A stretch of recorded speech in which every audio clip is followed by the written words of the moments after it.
Change is right, as the song goes. The leadership of Britain's government changed hands this morning with a familiar ceremony in a very unfamiliar place, you could say. The new Prime Minister, her name is Liz Truss, met with Queen Elizabeth at her country home in Scotland. Usually the handover takes place at Buckingham Palace.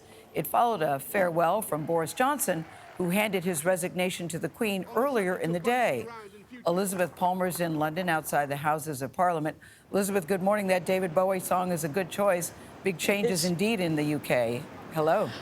I'll say, and we saw Boris Johnson first thing this morning give his goodbye speech, and yes, it was delivered with a dash of that inimitable Johnsonian colour. Let me say that I am now like one of those booster rockets that has fulfilled its function, and I will now be gently re-entering the atmosphere and splashing down invisibly in some remote and obscure corner of the Pacific. Well, not quite. After all, he is a sitting member of Britain's Parliament. But he did formally hand off to the incoming Prime Minister. And I will be supporting Liz Truss and the new government every step of the way. In spite of the scandals that plagued his time in office, Johnson has plenty of supporters. But he leaves a country bitterly divided by Brexit. We can get Brexit done now. His controversial project to lead the UK out of the European Union. More recently, he's very publicly supported Ukraine and committed nearly $4 billion in military and humanitarian assistance at a time when Britain is facing huge economic problems.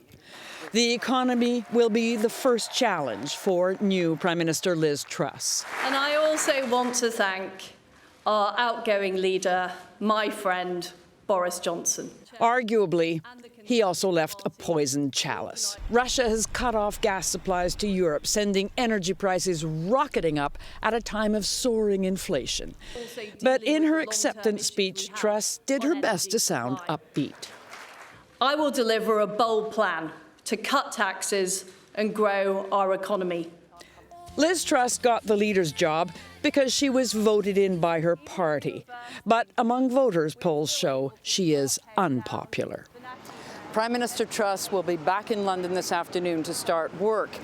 It was a break with tradition, as you mentioned, for the Prime Ministers to go to Scotland to see the Queen. Normally that transfer of power takes place here in London at Buckingham Palace, but the Queen is elderly, her health is frail, and so she stayed right where she was on vacation in Balmoral and made the Prime Ministers come to her. Tony? Yeah, she's got a tough job ahead. Liz Palmer for us in London. Liz, thank you very much. We heard Boris Johnson at the beginning of that piece talk about how he's a booster rocket. Having served his function, he's going to splash down somewhere in the Pacific. A remote and obscure corner of the Pacific. Given the problems in the UK right now, I might want to splash down somewhere far away as well. Yeah, but then you hear Liz Palmer say he left behind a poison chalice. That never sounds good. That is not good. It's not how I like my chalice. But we'll be watching Liz Truss.